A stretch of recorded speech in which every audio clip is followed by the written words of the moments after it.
Exiled across the ocean by the Duke's pride, she carried his heir and the heart he never knew he had. The vessel rocked violently against the fury of the Atlantic, yet Marianne Valacrest stood immobile at the stern, her gaze fixed upon the diminishing shoreline of England.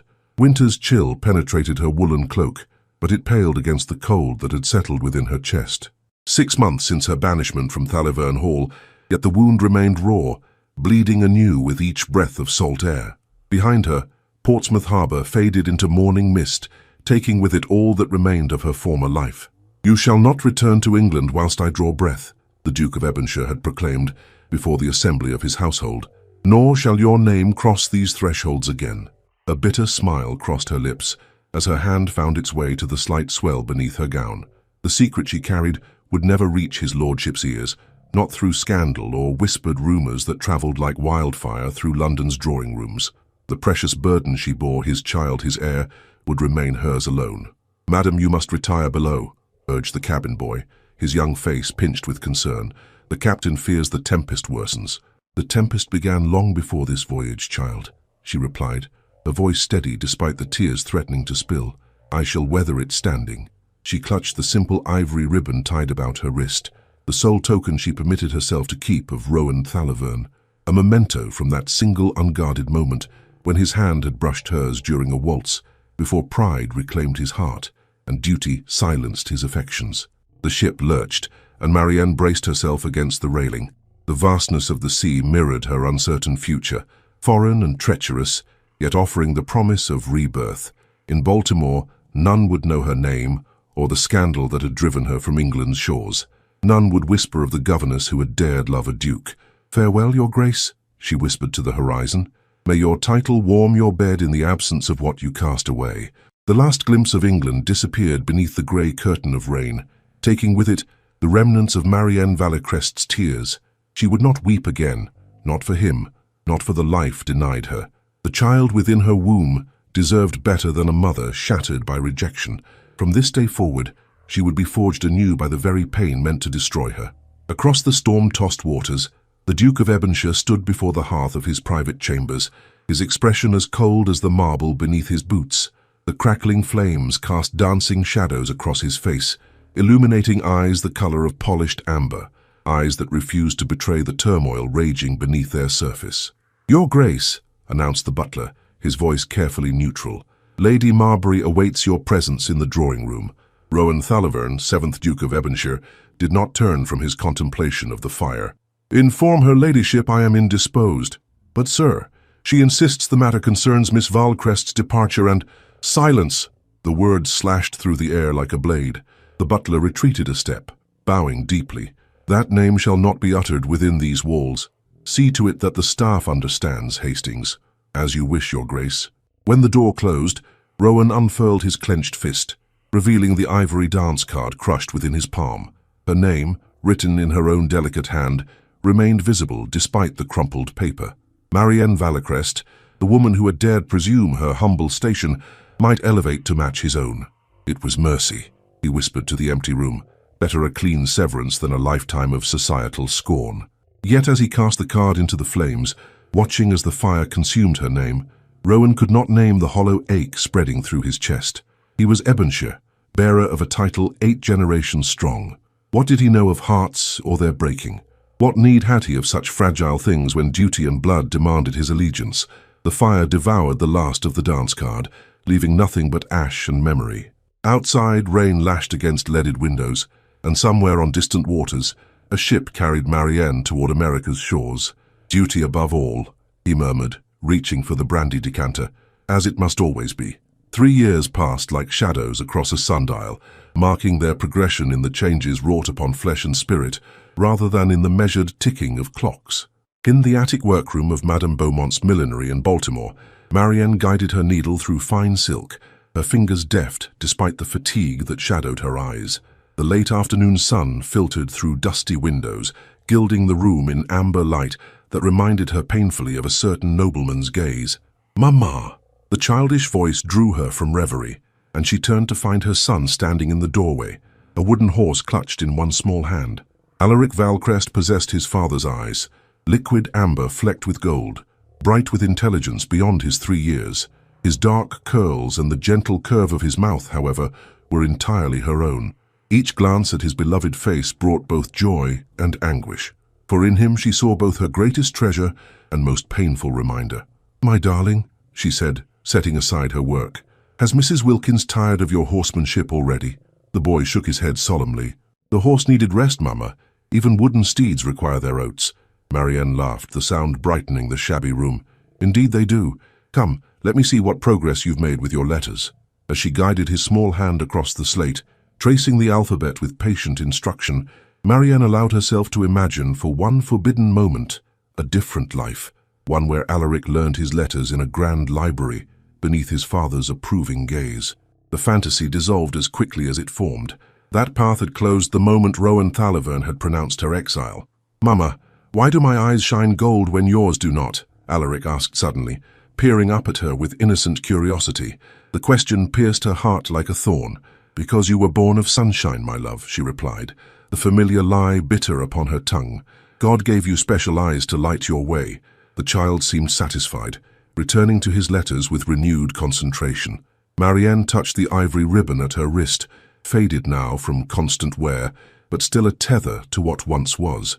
Some chains, she had discovered, were forged not of iron but of memory, and these proved the most difficult to break.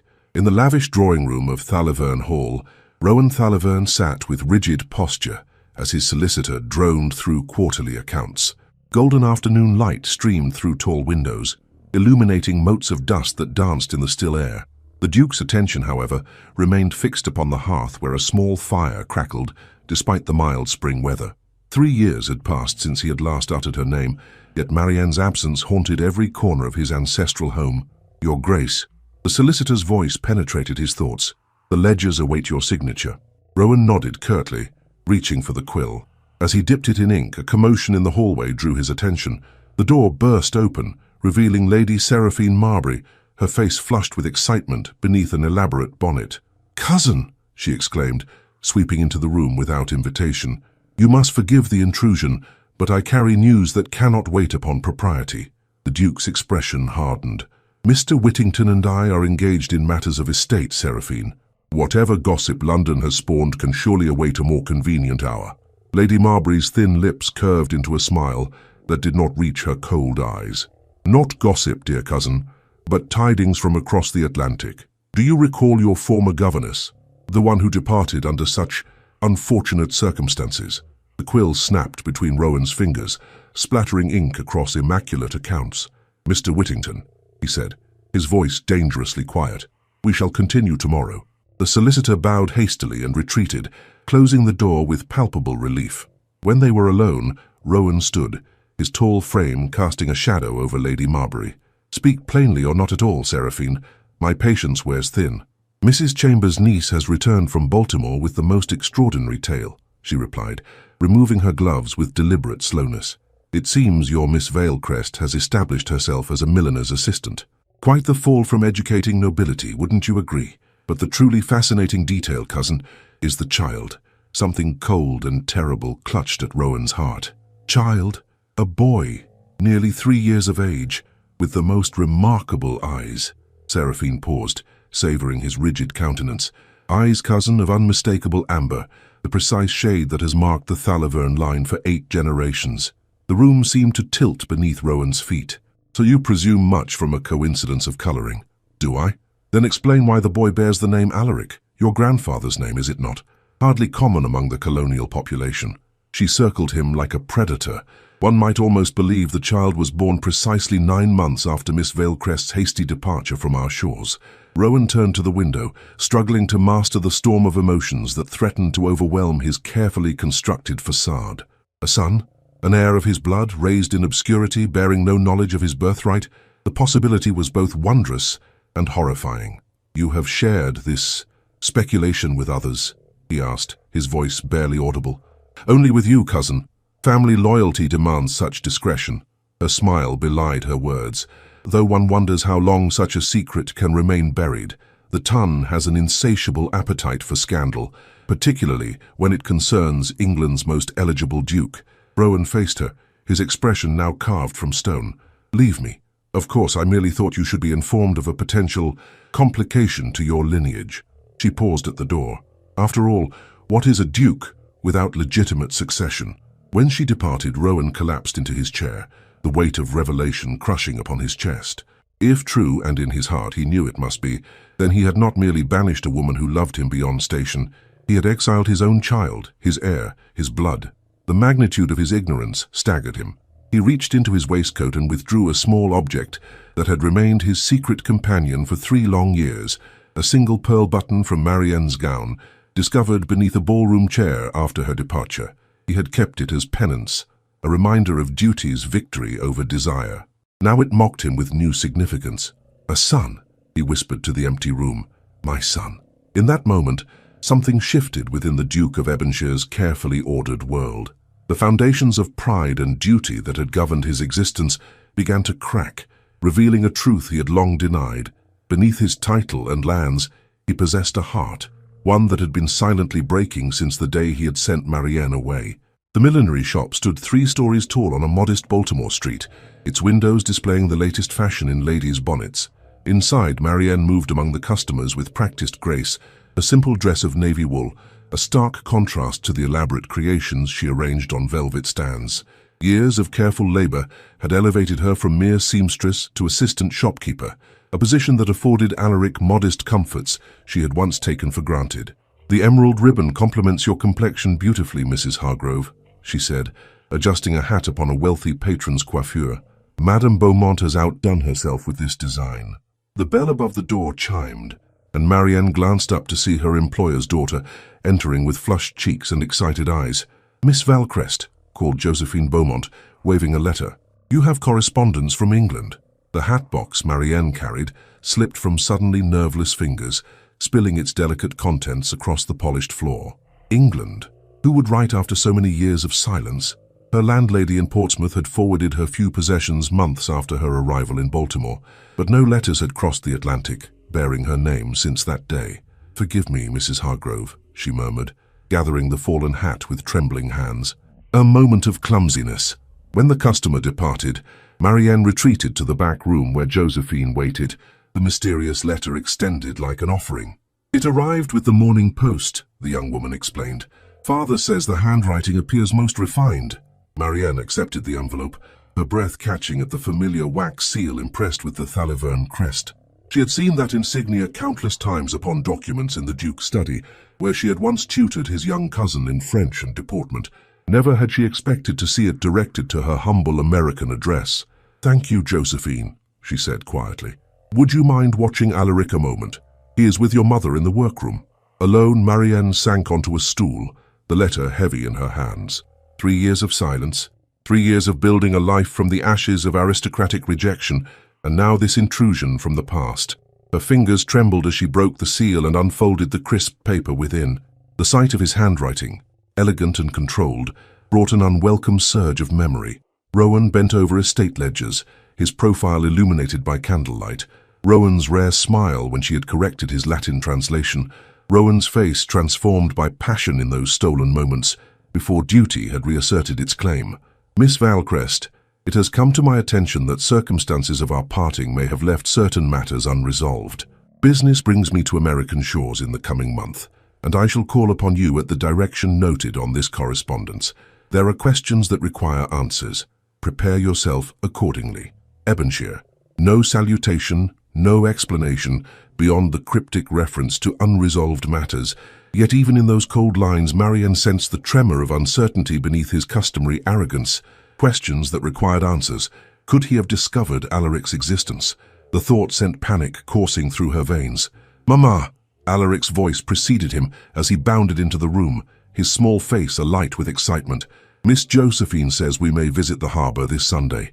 Marianne hastily folded the letter and tucked it into her pocket. Did she indeed? What a kind invitation. She gathered her son into her arms, inhaling the sweet scent of his hair as fear and determination warred within her breast. Rowan Thaliverne had cast them both aside once before.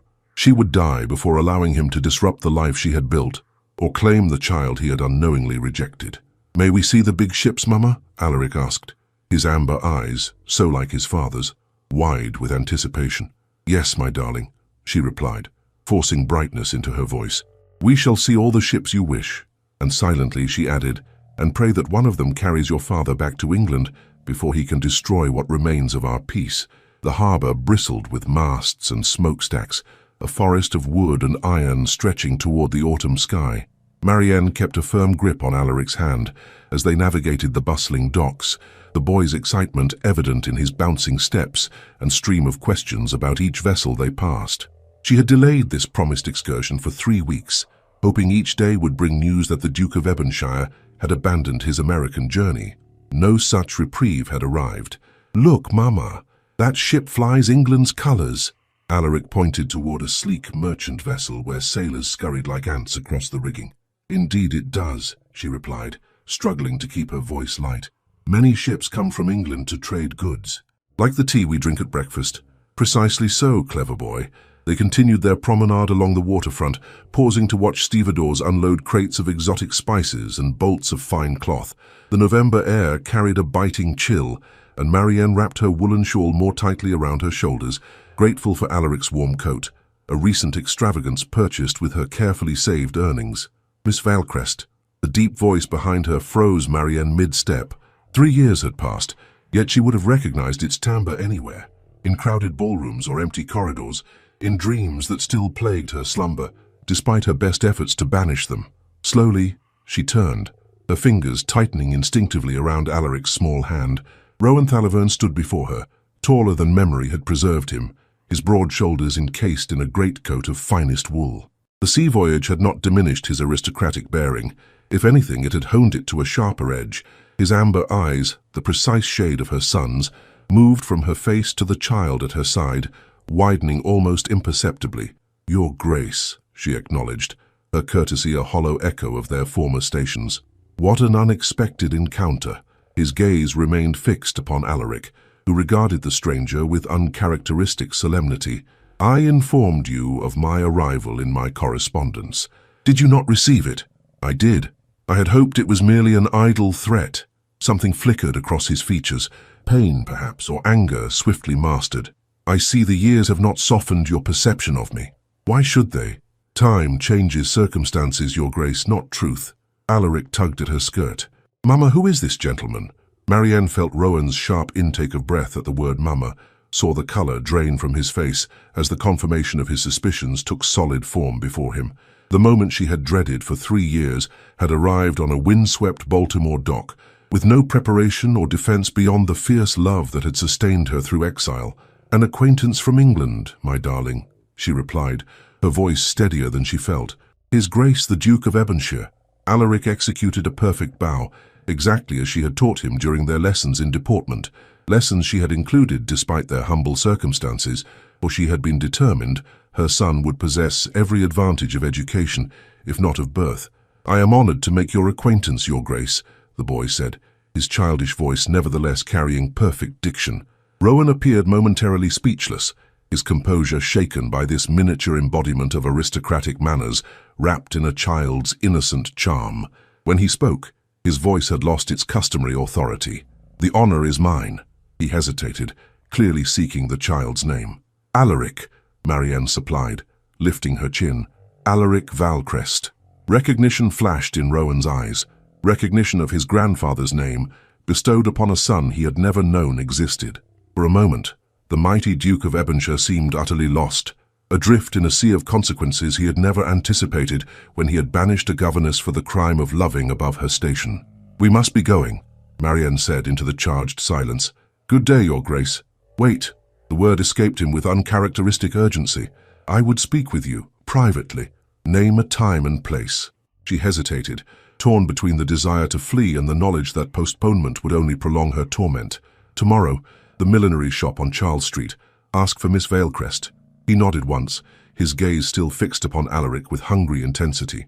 "Until tomorrow, then." As Marianne led her son away, she felt the weight of Rowan's stare upon her back, a physical pressure that threatened to buckle her carefully constructed defences. She had weathered the storm of scandal, crossed an ocean, and built a life from nothing. Yet one encounter with Rowan Thalaverne left her feeling as vulnerable as the day he had pronounced her exile. "Mamma," Alaric asked as they turned onto a quieter street, "why did that gentleman look at me so strangely?" Marianne swallowed the knot of fear in her throat. Sometimes, my love, people are surprised by what they discover. Morning arrived with a fine mist hovering above Baltimore's streets, shrouding the city in pearl-grey light. Marianne moved through the millinery shop with mechanical precision, arranging bonnets and instructing apprentices, while her mind remained fixed upon the impending confrontation. She had sent Alaric to spend the day with Madame Beaumont's sister. Unable to bear the thought of Rowan and their son occupying the same space without proper preparation. "Do you appear pale, my dear?"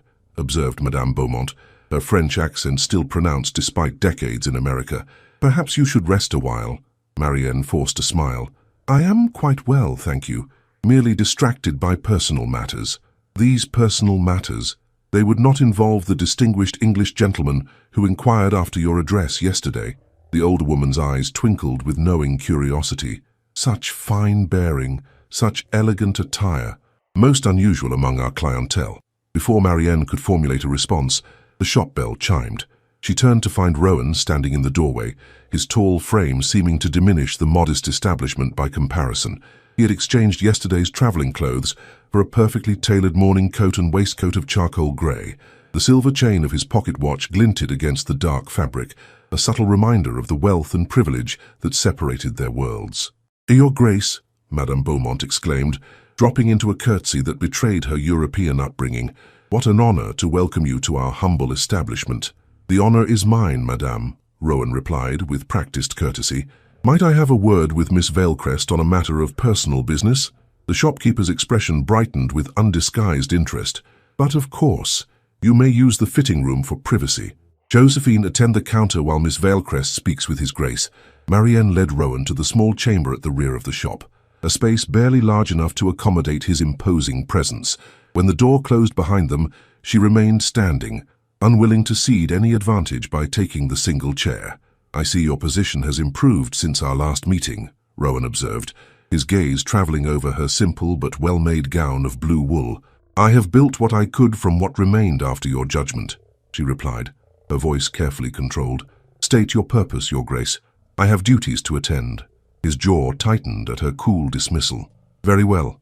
Direct speech it shall be." He drew a breath, his composure momentarily faltering. "The boy, Alaric, he is my son." It was not a question but a pronouncement, laden with the weight of certainty. "He is my son," Marianne corrected, her fingers instinctively seeking the faded ribbon at her wrist. "You forfeited any claim when you banished us from England. I banished you without knowledge of his existence. Would it have altered your decision?"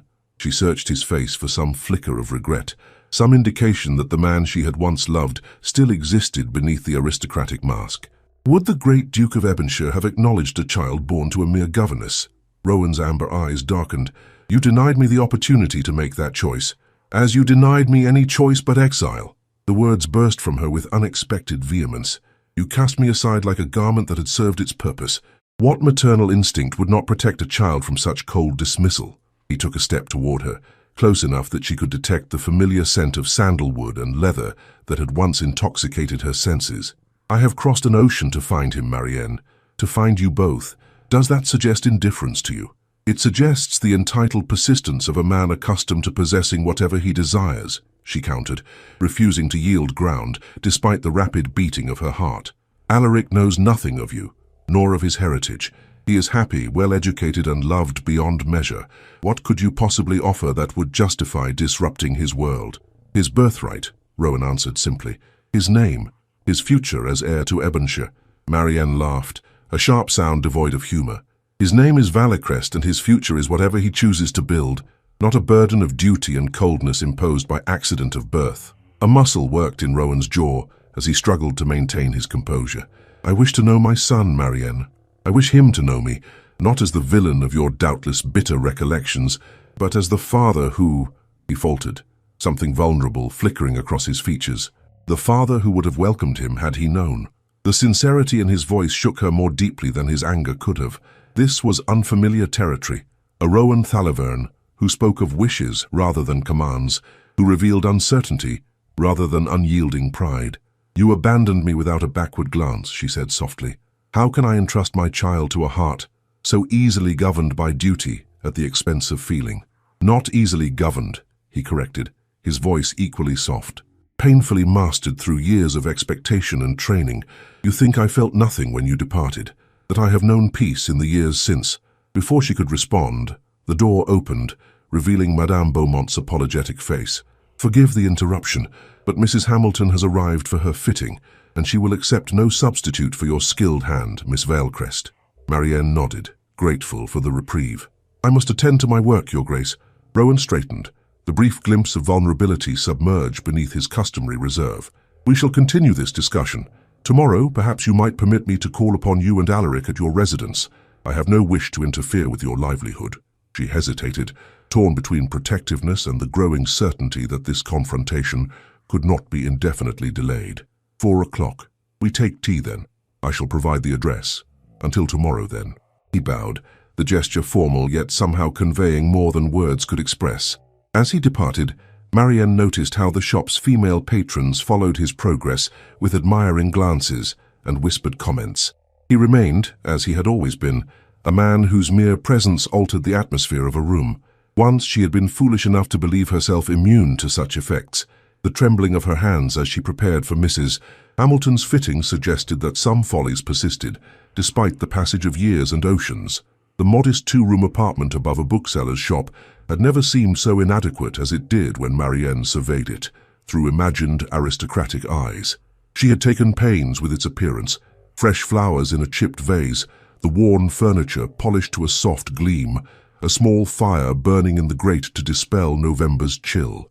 Yet no amount of preparation could transform these humble quarters into a setting worthy of a duke's visit. "Will the gentleman bring a gift, Mamma?" Alaric asked, carefully arranging his wooden soldiers on the hearthrug. "Mrs. Wilkins says gentlemen always bring gifts when they call upon ladies." Marianne smoothed her best dress, a deep burgundy wool that had once been Madame Beaumont's, altered to suit her slimmer frame. "This is not that sort of visit, my love. His Grace wishes merely to make our acquaintance." "But he already knows you from England," the boy persisted, his quick mind seizing upon the inconsistency. "And we met him at the harbour, so it cannot be a first acquaintance." Before she could formulate an explanation appropriate for a child's understanding, a knock sounded at the door. Marianne drew a steadying breath and crossed the room, composing her features into a mask of calm dignity before admitting Rowan Thalivern into her modest home. The Duke entered, removing his hat to reveal hair as dark as Alaric's, though styled with aristocratic precision. In one hand he carried a package wrapped in brown paper and string. "Miss Valecrest," he greeted her with a formal bow, then turned to Alaric with a smile that transformed his austere features. "And Master Alaric, I trust I find you well today?" The boy stood and executed another perfect bow. "Indeed, Your Grace, I am in excellent health and spirits." Rowan's smile deepened at this miniature display of adult manners. "I am most gratified to hear it."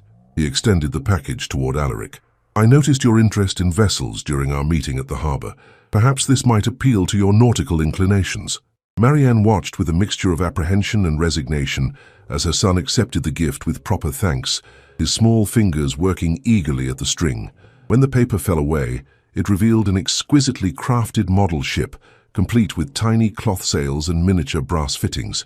"A clipper ship!" Alaric exclaimed, his customary decorum forgotten in childish delight. "With real canvas sails. Look, Mamma, it is very fine," she acknowledged, unable to deny the thoughtfulness of the gesture. "What do we say to His Grace?" "Thank you, sir," Alaric said, his amber eyes, so like his father's, shining with genuine pleasure. "I shall treasure it always." Something passed across Rowan's face then, a fleeting expression of wonder and pain quickly mastered. "It pleases me greatly that you approve, Master Alaric. Perhaps you might show me how she sails while your mother prepares our tea."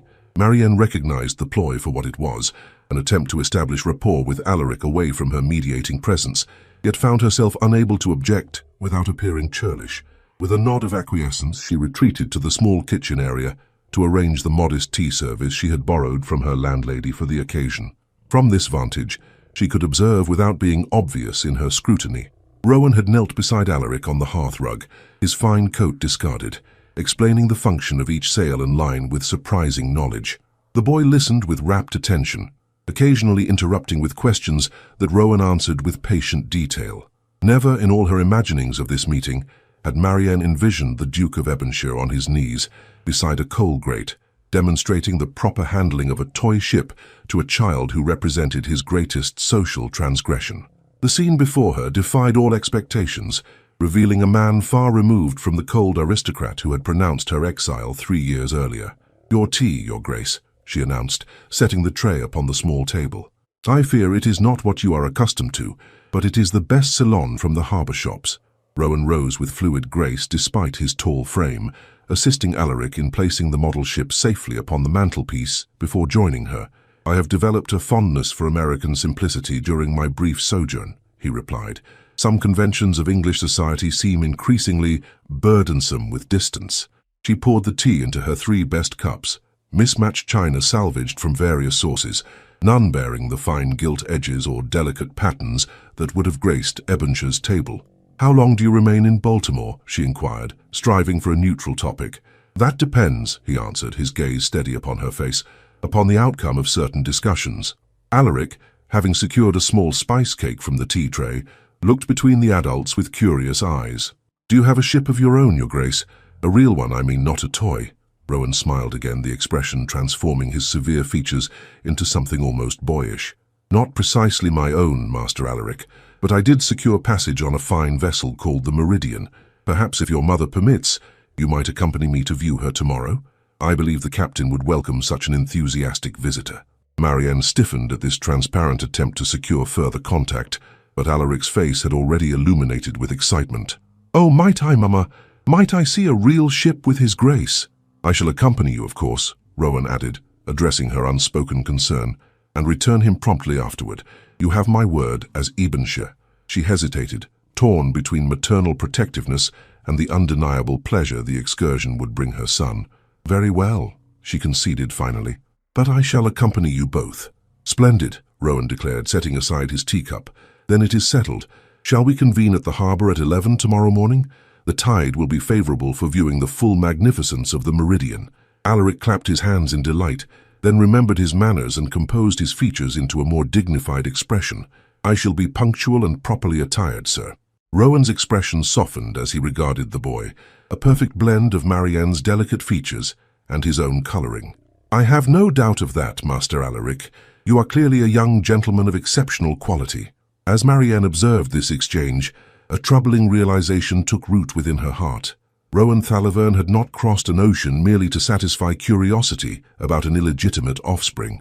The care with which he cultivated Alaric's favor, the genuine interest he displayed in the child's thoughts and preferences, these spoke of deeper intentions than a brief acknowledgement of paternity. He meant to claim his son, perhaps even to take him back to England. The thought sent a chill through her veins that no amount of tea could dispel. The Meridian towered above the dock, her 3 masts stretching toward the clear November sky like sentinels. Alaric gazed upward in wordless wonder, his small hand clasped firmly in Rowan's larger one as they approached the gangplank. Marianne followed a step behind, her apprehension growing with each moment that strengthened the bond between father and son. "She's the fastest clipper on the Atlantic route," Rowan explained, his voice warm with enthusiasm that matched Alaric's. "See how her bow cuts the water? That design allows her to sail almost directly into the wind, like a knife through butter," Alaric exclaimed, his free hand gesturing to demonstrate the motion. Rowan laughed, a genuine sound of pleasure that Marianne had heard only rarely during their time at Thalaverne Hall. "Precisely so. You have a nautical mind, young sir." Captain Harrington greeted them at the top of the gangplank, his weathered face breaking into a smile at the sight of Alaric's eager expression. "Welcome aboard the Meridian, young master. His Grace informs me you have an interest in maritime affairs." "Yes, sir," Alaric replied with a perfect bow. "I wish to learn everything about your magnificent vessel." The captain chuckled, clearly charmed. "Then allow me to provide a comprehensive tour. We shall begin with the helm and proceed to the forecastle." For the next hour, Marianne watched as her son was introduced to the mysteries of celestial navigation, the function of each sail, and the duties of every crew member. Rowan remained at the boy's side throughout, occasionally supplementing the captain's explanations with observations of his own. The easy manner in which father and son interacted, sharing glances of mutual understanding, completing each other's thoughts, struck her with painful clarity. Despite 3 years of separation, some connection of blood or spirit had formed between them, as natural as breathing. "He has your intellect," Rowan observed quietly as they stood watching Alaric examine the ship's chronometer under the captain's supervision. "And your courage. But the maritime fascination, I fear that comes from my side. My grandfather was similarly afflicted." "Your grandfather Alaric," she said, unable to keep a note of challenge from her voice. "For whom I named him." Rowan's expression softened. "A gesture that humbles me more than I can express. You might have denied him any connection to his paternal line. Instead, you preserved it even in exile." "I wanted him to have something of his heritage," Marianne admitted, "even if he could never claim it openly." A silence fell between them, filled with the sounds of the harbor, gulls crying, water lapping against the hull, sailors calling to one another as they worked the rigging above. "He could claim it," Rowan said finally, his voice low and intense. "Openly, publicly, with all the privileges and protections his birth entitles him to receive." Marianne turned to face him fully, searching his expression for hidden meanings. "What precisely are you proposing, Your Grace?" "Return to England, both of you." The words emerged with quiet force. "Alaric shall be acknowledged as my heir, raised at Thalavern Hall with every advantage of education and position. You shall have a suitable residence nearby, a cottage on the estate perhaps, with an income sufficient for comfort." The offer struck Marianne like a physical blow. After years of struggling to provide for her son through honest labor, to be offered wealth and security with such casual ease, it was both tempting and profoundly insulting. "A cottage and an income," she repeated, her voice carefully controlled despite the anger rising within her. "How generous! And what precisely would be my position in this arrangement? The disgraced former governess, tucked away in a corner of your estate, permitted occasional visits with the son you have claimed as your own." Rowan's brow furrowed. "That is not, is it not? You speak of Alaric's advantages, his birthright, his future, but you say nothing of his heart, of the bond between mother and child that has sustained us through years of exile.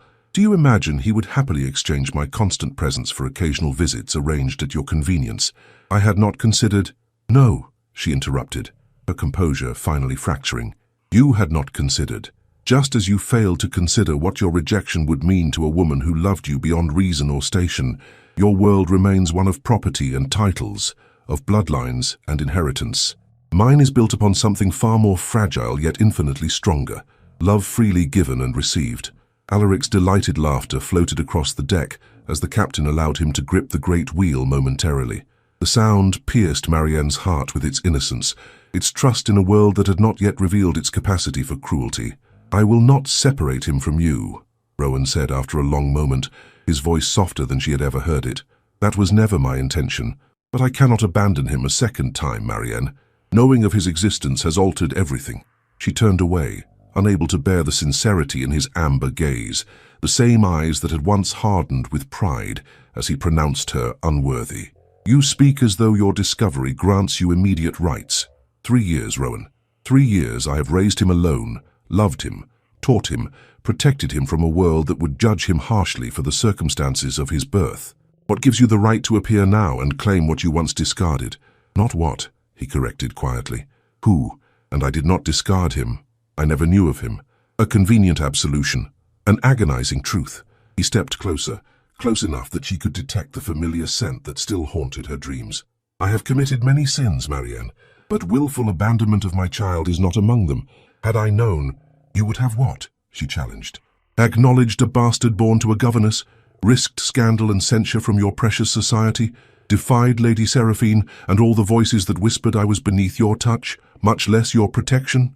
A muscle worked in Rowan's jaw. "Perhaps I would not have had the courage then, but I have it now." Before she could respond, Alaric came bounding toward them, his face flushed with excitement. "Mama, Captain Harrington says I may return tomorrow to see the cargo loaded, if you permit it." "May I, please?" Marianne forced a smile, unwilling to shadow her son's joy with the tension crackling between her and Rowan. "We shall see, my love. For now we must thank His Grace and the captain for their hospitality and return home. You have lessons to complete before supper." The boy's face fell momentarily, then brightened as he turned to Rowan.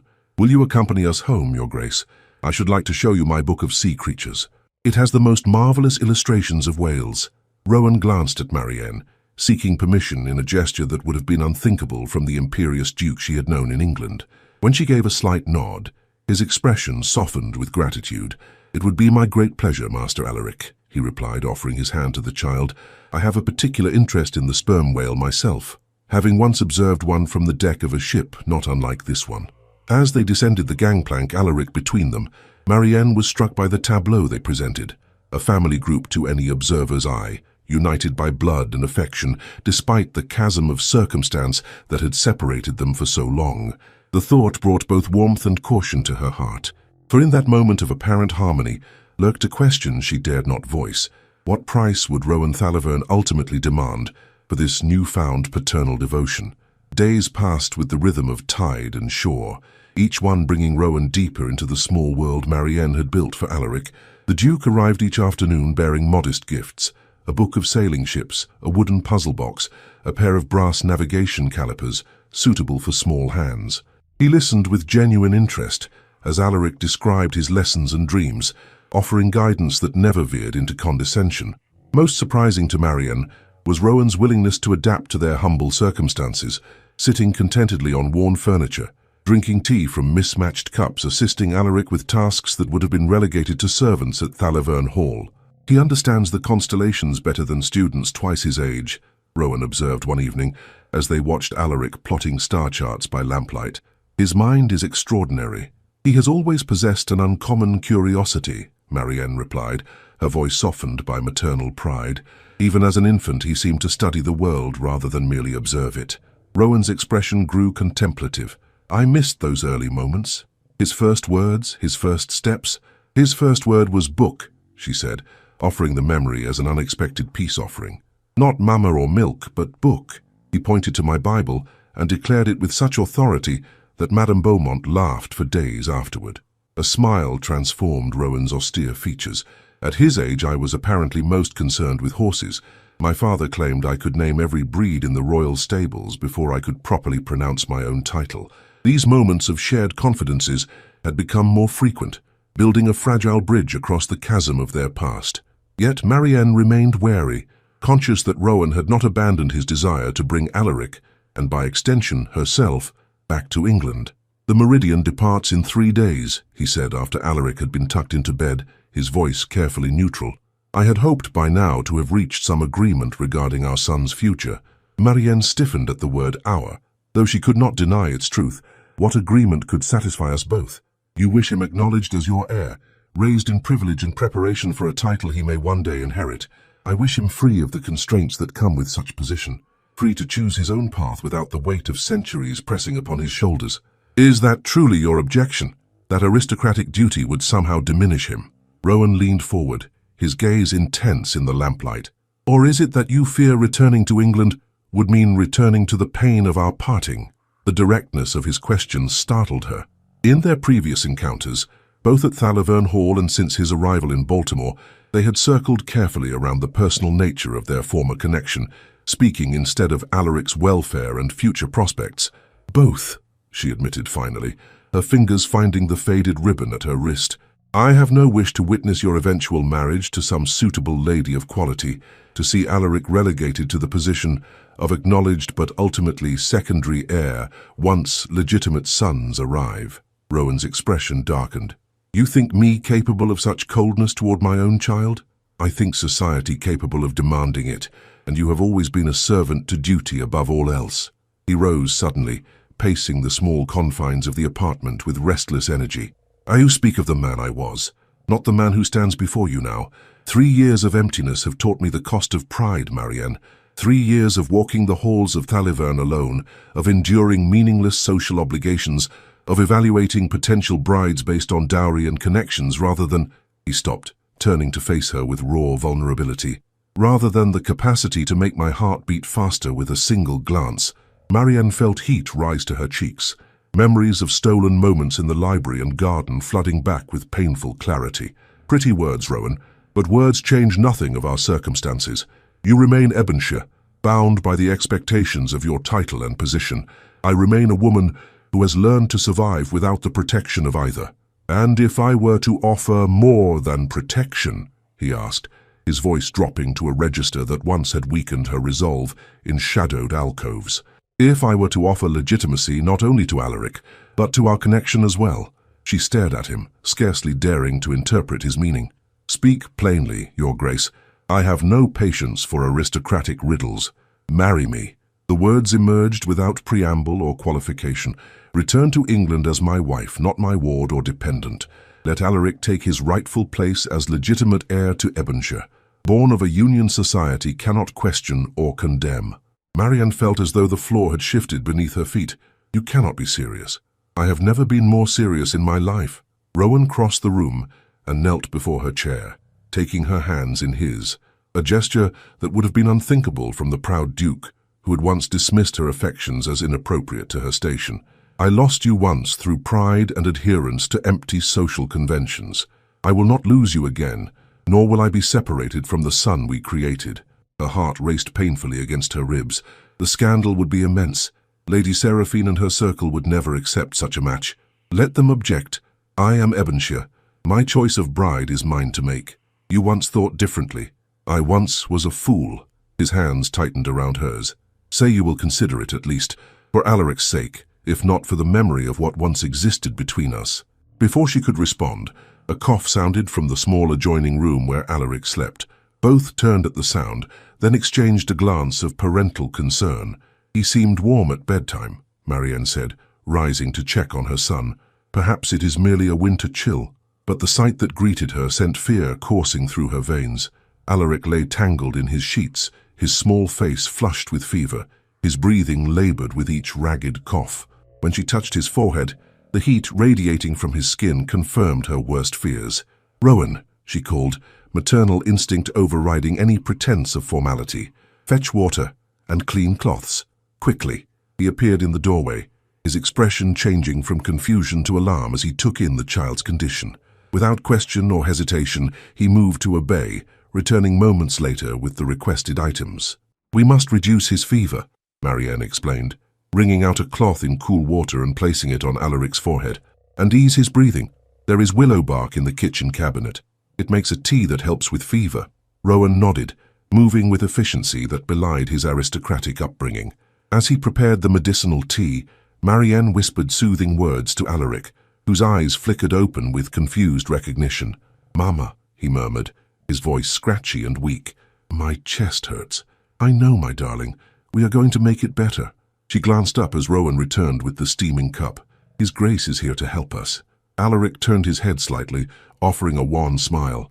"Father," he whispered, using the term he had begun to adopt in recent days. "Will you tell me about the stars again?" The words seemed to pierce Rowan to his core. He knelt beside the bed, one hand gently smoothing the damp curls from Alaric's forehead. "Of course, my brave sailor. But first you must drink this tea your mother has prepared. It will make the hurt in your chest easier to bear." Together they coaxed the boy to sip the bitter brew, supporting his small frame as another bout of coughing racked his body. When he finally drifted into fitful sleep, Marianne and Rowan exchanged a glance of shared concern. "I shall fetch Dr. Morrison," Rowan said, already reaching for his coat. "He attended me when the Meridian's physician was unavailable. He will come immediately." Marianne nodded, too worried to argue or insist she could manage alone. As Rowan departed into the night, she continued her vigil, changing the cool cloths as they warmed against Alaric's burning skin, whispering prayers that had sustained her through the darkest days of exile. "Please," she murmured, one hand protectively covering her son's small fingers, "please do not take him from me. Not now. Not when his father has finally found him." The night stretched endlessly, marked by Alaric's labored breathing and periodic fits of coughing that shook his small frame. Dr. Morrison arrived promptly, his examination thorough and his diagnosis grave. Pneumonia, advancing rapidly through the child's lungs. "Keep him warm but not overheated," the physician instructed as he packed his instruments. "Continue with the willow bark tea and add this tincture of elderberry for the cough. I shall return in the morning to assess his progress."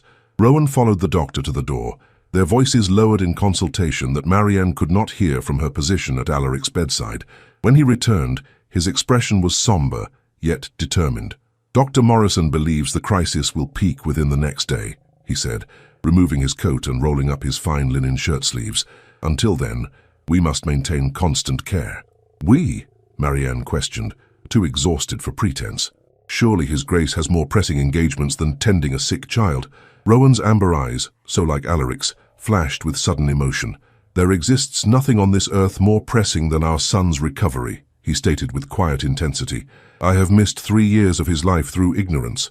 I will not miss a single moment more through choice, least of all when he faces such peril." The conviction in his voice silenced any further objection. As the night deepened around them, they established an unspoken rhythm of care. Marianne preparing medicinal teas and broths, Rowan supporting Alaric's slight weight during coughing spells, both taking turns applying cool compresses to his burning forehead and chest. In those hours of shared vigil, the barriers between them, of class, of past hurts, of pride, seemed to dissolve like morning mist before the sun. They were simply parents united in fear and hope, their every thought bent toward the child who represented both their greatest joy and most profound vulnerability. Dawn arrived with a driving rain that lashed against the windows, turning the modest apartment into an island of lamplight amidst gathering gloom. Alaric's fever had risen despite their efforts, his breathing now shallow and rapid between bouts of coughing that produced a terrifying rattle from deep within his chest. "The medicine isn't working," Marianne said, desperation edging her voice as she changed yet another compress. "We're losing him, Rowan." He grasped her shoulders, forcing her to meet his gaze. "We will not lose him. I refuse to accept that possibility." His voice, though gentle, carried the iron determination that had once commanded estates and influenced Parliament. "The Meridian's physician has experience with tropical fevers far worse than this. I shall fetch him immediately." But the storm, a mere inconvenience. He was already donning his coat, his movements swift and decisive. "Continue as the doctor instructed. I shall return with help before midday." Before she could protest further, he knelt beside Alaric's bed, pressing a kiss to the boy's burning forehead. "Fight, my son," he whispered. "Your mother and I await your return to us." Then he was gone, the door closing behind him with quiet finality as he ventured into the tempest. Marianne continued her solitary vigil, whispering prayers and love against her son's ear as she bathed his fevered skin. Outside, the storm intensified, rain hammering against the roof with percussive fury that matched her mounting fear. 1 hour stretched into 2, then 3, with no sign of Rowan's return. Had the storm delayed him? Had he encountered difficulty locating the ship's physician? Or had duty finally reasserted its claim, reminding the Duke of Ebonshire that his reputation could not withstand association with a common governess and her illegitimate child? The thought had barely formed when the door burst open, admitting Rowan soaked to the skin, his fine clothing plastered to his body, and a stern-faced man carrying a medical case. "Dr. Thornton," Rowan announced, water streaming from his hair and clothing to puddle on the wooden floor. "The Meridian's chief surgeon." The doctor moved immediately to Alaric's bedside, his examination efficient and unembellished by unnecessary commentary. Marianne watched with desperate hope as he administered a syrup from a small vial, then instructed her in the application of a pungent salve to the boy's chest and back. "The fever must break by nightfall," he stated, packing his instruments with brisk efficiency. "If it does not, we must consider more aggressive treatment. I shall return in 4 hours." When the physician departed, Marianne turned to find Rowan still standing where she had left him, water dripping from his sodden clothes, his face pale with exhaustion and concern. "You should change," she said softly. "There are dry clothes of my landlord's that might serve until yours can be dried." He shook his head, moving instead to Alaric's bedside where he knelt, heedless of his saturated condition. "How does he fare?" "His breathing seems easier with the salve," she admitted, "but the fever remains high." Rowan nodded, one hand gently touching Alaric's flushed cheek. "He possesses your determination. He will fight his way back to us." The simple confidence in his voice steadied her more than any elaborate reassurance could have done. As she watched him tenderly arranging the blankets around their son's small form, Marianne felt something shift within her heart, a recognition of the man before her, so different from the cold aristocrat who had once pronounced her exile. "You walked through that storm," she said, the realization striking her anew. "The Meridian is anchored at the far end of the harbor. You must have covered 3 miles in this deluge." He glanced up, surprise evident in his expression. What else would a father do when his child's life hangs in the balance? Distance and weather are mere inconveniences compared to such stakes. The Duke of Ebonshire I once knew would have sent a servant on such an errand. A ghost of a smile touched his lips. Perhaps that duke no longer exists. Perhaps he drowned in an Atlantic crossing, replaced by a man who finally understands what truly matters in this world. Before she could respond, Alaric stirred, his eyes flickering open with feverish disorientation. "Papa?" he called, his voice barely audible. "Are the stars out yet?" Rowan leaned closer, his voice steady, despite the emotion evident in his eyes. "Not yet, my brave sailor. The storm obscures them, but they remain above the clouds, constant and true, waiting to guide you home when the skies clear. Will you show me?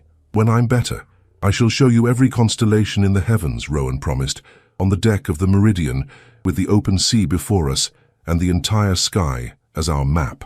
Alaric's eyes drifted closed again, but his breathing seemed less labored, his small body relaxing incrementally as the medicine began its work. Marianne and Rowan maintained their vigil through the afternoon, speaking little but communicating volumes through shared glances and the synchronicity of their movements as they tended their son. As dusk gathered outside the rain-streaked windows, Alaric's fever finally broke. The transition was subtle at first, a lessening of the heat radiating from his skin, a deepening of his breathing into the natural rhythms of healing sleep. By the time Dr. Thornton returned, the crisis had clearly passed. "He will require several days of complete rest," the physician advised after his examination, "but the danger has abated. You have a remarkably resilient son, madam." "Thank you, doctor," Marianne said, relief making her voice tremble. "For everything." When they were alone again, she turned to find Rowan standing by the window, his profile etched against the gathering darkness outside. His clothes had finally dried, though they bore the wrinkled evidence of their soaking. His customary immaculate appearance had given way to something more human, hair disheveled, stubble darkening his jaw, eyes shadowed by exhaustion. "You should rest," she said, approaching him cautiously. "You've had no sleep." "Nor have you," he replied, turning to face her. In the lamplight, his amber eyes held a depth of emotion she had rarely seen during their time at Thalavern. "I could not have endured this day without your strength, Marianne. Watching you with him, your courage, your unwavering care, I am humbled beyond words." The sincerity in his voice broke something within her, a final barrier of mistrust erected against the pain of their parting. "I never imagined we would stand here together," she admitted, her voice barely above a whisper, "that you would cross an ocean and a storm to save the child we created. I would cross 1,000 oceans, weather 1,000 storms to protect what I now know is most precious." He stepped closer, close enough that she could feel the warmth radiating from his body. "Alaric, and you, Marianne, always you." She searched his face, seeking some remnant of the pride and coldness that had driven them apart. Finding none, she allowed herself to acknowledge the truth that had remained buried beneath layers of pain and protective distance. "I never stopped loving you," she confessed, the words emerging with the force of long-contained emotion. "Even when I hated what you had done, what you had forced me to become, I loved you still." Rowan's breath caught audibly. He reached out, his fingers brushing the faded ivory ribbon still tied around her wrist. "You kept it, all this time. It was all I had of you to give to Alaric someday. A tangible piece of his father, even if he never knew you." His hand moved from the ribbon to her cheek, the touch reverent and questioning. "Marry me, Marianne, not for convention or legitimacy, but because we have been incomplete without each other. Let us build the family that pride once tore asunder." She covered his hand with her own, allowing herself to lean into his touch after years of self-imposed solitude. "If I do, it must be as equals. I will not be the former governess elevated by your charity or pity. I will be your wife in truth and partnership, or not at all." "Nothing less would worthy of you," he replied, his voice rough with emotion, "or of the life we shall build together." From the small bedroom came the sound of Alaric shifting in his sleep, a reminder of the precious bond they shared. As Marianne met Rowan's gaze, she saw reflected there not the Duke of Ebonshire with his burden of tradition and duty, but simply a man who had traversed oceans and storms to reclaim what his pride had once discarded. "Yes," she whispered, her heart finally opening to the possibility of a future she had never dared imagine. "Yes, I will marry you." In his arms at last, with their son sleeping peacefully beyond the doorway, Marianne knew that some journeys required exile before they could find their true destination, home. Spring arrived at Thalavern Hall with a profusion of blossoms that transformed the ancient estate into a canvas of vibrant color. In the formal gardens beneath an archway woven with white roses and ivy, Marianne Valacrest, soon-to-be Duchess of Ebonshire, stood with her hands clasped tightly around a simple bouquet of forget-me-nots and lavender. "Are you certain, Mamma?" Alaric asked, resplendent in his role as bearer of the rings. At 4 years old, he carried himself with the perfect blend of childish enthusiasm and solemn duty. Truly certain, she knelt, careful not to disturb the folds of her gown, a creation of ivory silk far simpler than convention might demand of a duchess-to-be, yet perfect in its elegant restraint. "Why do you ask, my love?" "Because once His Grace, Father, places that ring upon your finger, we shall never return to Baltimore." His amber eyes, so like Rowan's, regarded her with innocent wisdom. "And you were happy there, were you not, with your hats and your freedom?" Marianne touched her son's cheek, marveling at the perceptiveness that belied his tender age. "I found contentment in our little rooms above the bookshop, yes, but happiness." She glanced toward the manor house where Rowan awaited their arrival for the private ceremony. "True happiness requires wholeness, Alaric, and we were incomplete without your father, though we scarcely knew it then." The boy nodded, apparently satisfied with her answer. "Lady Seraphine says a duke should not marry a governess," he added, lowering his voice confidentially. "She told Mrs. Winters that father has taken leave of his senses." A smile curved Marianne's lips. "And what did you tell Lady Seraphine when you overheard this assessment?" Alaric's expression turned impish. "I informed her that father says love is the only sense worth preserving, and that titles tarnish, while true hearts remain untouched by time." Laughter escaped her, bright and unrestrained, a sound once foreign to the austere corridors of Thalivern Hall, but increasingly common in the months since their return from America. "You quoted him perfectly, my clever one. He says I have your memory and his audacity," Alaric replied proudly. "A formidable combination." She straightened, adjusting the circlet of spring blossoms that crowned her upswept hair. "Now shall we proceed? It would be most improper to keep His Grace waiting on his wedding day." Hand in hand, they traversed the garden path that led to the manor's private chapel. Originally built to serve the spiritual needs of generations of Thaliverns, the intimate stone structure had been transformed for this occasion into a sanctuary of candlelight and flowers. Only a handful of witnesses awaited inside, those loyal servants and tenants who had welcomed Marianne's return with genuine warmth rather than the society guests' convention might have demanded. At the chapel entrance, Alaric squeezed her hand once before assuming his ceremonial position, his small shoulders squared with the importance of his role. Marianne paused in the doorway, her gaze meeting Rowan's across the modest space. The Duke of Ebonshire stood tall and proud before the altar, but his expression as he beheld his bride contained nothing of the cold aristocrat who had once pronounced her exile. Instead, his amber eyes shone with an emotion that transcended title or station, the simple, profound love of a man who had crossed oceans to reclaim what pride had discarded. As she moved toward him, Marianne was struck by the journey that had brought them to this moment. From governess and duke, to exiled mother and distant father, to two people united by the precious life they had created and the love that had survived separation, ocean, and storm. "You take my breath away," Rowan whispered as she reached his side, his voice meant for her alone. "Just as you did the first time I saw you in the library, defending the merits of Shakespeare to my rather stuffy cousin." "I recall you found my passion for literature most unseemly in a governess," she replied, her tone teasing despite the solemnity of the occasion. "I found it utterly bewitching," he corrected, taking her hand in his, "and feared it accordingly.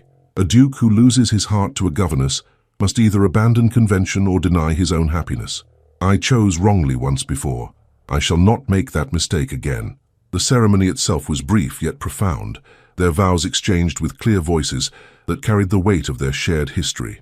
When Rowan slipped the ring, a simple gold band rather than the ostentatious diamond her new position might warrant, onto her finger, Marianne felt the completion of a circle begun years before in stolen glances across Thalivern's grand ballroom. "With this ring I thee wed," he pronounced, his voice steady, despite the emotion evident in his eyes, "and pledge to you not only my name and protection, but the heart you awakened when I believed duty had silenced it forever." Alaric watched the exchange with solemn approval, his small hands clasped around the velvet cushion that had held the rings. When the chaplain pronounced them husband and wife, the boy was the first to applaud, his childish enthusiasm breaking the reverential silence and drawing smiles from even the most reserved attendants. Later, as twilight settled over Thalivern's grounds, the newly formed family stood together on the terrace overlooking gardens now silvered by moonlight. Alaric, permitted to stay awake far beyond his usual hour in honor of the occasion, leaned against his father's side while Rowan's arm encircled Marianne's waist. "Are you content, Duchess?" Rowan asked softly, using her new title with gentle humor. "Or do you already miss your millinery shop and modest rooms?" Marianne considered the question thoughtfully, her gaze taking in the grandeur of the estate that was now her home. "I miss certain aspects of our life there," she admitted. "The simplicity, perhaps. The knowledge that every comfort we enjoyed came from our own efforts rather than inherited privilege." "And yet," he prompted, sensing her unspoken conclusion, "and yet I would not trade this moment, the three of us together beneath the same stars that guided us home, for all the independence Baltimore offered." She touched the ivory ribbon she had transferred from her wrist to her bouquet, a symbol of their journey from separation to union. "Besides, I have extracted a most solemn promise from His Grace that our son shall be raised with an appreciation for honest labor, regardless of his eventual title." Rowan's chuckle warmed the evening air. "Indeed you have. I believe your exact words were, 'No son of mine shall believe worth comes from birth rather than character.' A sentiment with which I find myself in complete agreement," he added, his expression growing more serious. "For it was not my title that brought you back to me, but the discovery of my own heart, a treasure I had nearly lost through pride and blindness." Alaric yawned widely, interrupting the moment with childish pragmatism. "Father, you promised to show me Polaris from the observatory once you and Mama were properly married. Are you properly married now?" Both adults laughed, the sound blending harmoniously in the quiet evening. "Most properly," Rowan confirmed, ruffling his son's dark curls. "However, I believe stargazing shall wait for tomorrow night. Your mother and I have another engagement this evening." Colour rose to Marianne's cheeks at his meaning, though she met his gaze with equal promise. "Indeed we do. But first, let us see this young astronomer safely to bed." Together they walked through the halls of Thalavern, a family united not by convention or duty, but by the stronger bonds of love, freely given and received. As they tucked Alaric beneath the covers of his bed, no longer a small cot in a cramped apartment, but a proper chamber adjacent to their own suite, Marianne marveled at the journey that had brought them to this moment of perfect unity. "Tell me again about the ocean crossing," Alaric murmured sleepily as Rowan adjusted his blankets. "When you came to find us."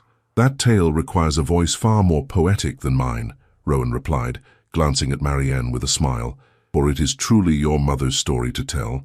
She sat on the edge of the bed, her wedding gown rustling softly in the quiet room. "Once," she began, her voice gentle with memory and love, "there was a woman who crossed an ocean carrying two precious treasures, a child beneath her heart, and the memory of a love she believed lost forever." "And then," Alaric prompted, though his eyes were already closing with the inexorable pull of sleep. "And then," Rowan continued, his hand finding Marianne's upon the coverlet, "a man discovered what truly mattered in this world. Not title or tradition or the hollow approval of society, but the beating of a heart that had found its match in someone he had foolishly sent away. So he crossed the ocean too," Alaric murmured. "He did," Marianne confirmed, "and in doing so discovered that the greatest journey is not measured in miles or nautical charts, but in the distance between pride and humility, between fear and courage, between exile and homecoming." As their son drifted into peaceful slumber, Rowan drew Marianne to her feet and into his embrace. Against her lips, he whispered words that bridged the final distance between their past and their future. "Welcome home, my love. At last, we are both where we belong." True love transcends the boundaries of pride, status, and circumstance. In the journey of Rowan and Marianne, we witness how the heart's truest navigation is not guided by the stars of social expectation, but by the unwavering light of authentic connection. Their story reminds us that our most profound moments of growth often begin with painful separation, forcing us to confront the illusions we hold about ourselves and what truly matters in life. Pride may build walls that seem impenetrable, but love, especially when reflected in the innocent eyes of a child, possesses the quiet strength to dismantle them, stone by stone. The Duke crossed an ocean to find what he had lost, only to discover that the greatest distance he travelled was not measured in nautical miles, but in the journey from arrogance to humility. Remember that sometimes we must lose what we treasure most to recognize its true value. And when life grants us the rare blessing of a second chance, we must embrace it with both hands, casting aside the chains of convention that would bind us to paths of hollow duty rather than authentic joy. For in the end, no title or fortune can warm the chambers of a solitary heart. Our true legacy lies not in what we inherit or possess, but in the love we dare to pursue across whatever oceans may separate us from those who make our souls complete. Has this tale of love across oceans and social boundaries touched your heart? If you've ever experienced the transformative power of love, or longed for a connection that transcends life's barriers, subscribe to our channel for more Victorian romance stories that remind us what truly matters in this fleeting existence. Share in the comments below your thoughts on Rowan and Marianne's journey. Have you ever had to cross your own ocean of pride or circumstance to find love? Or perhaps you've been the one waiting on distant shores, hoping for someone to brave the storm for you.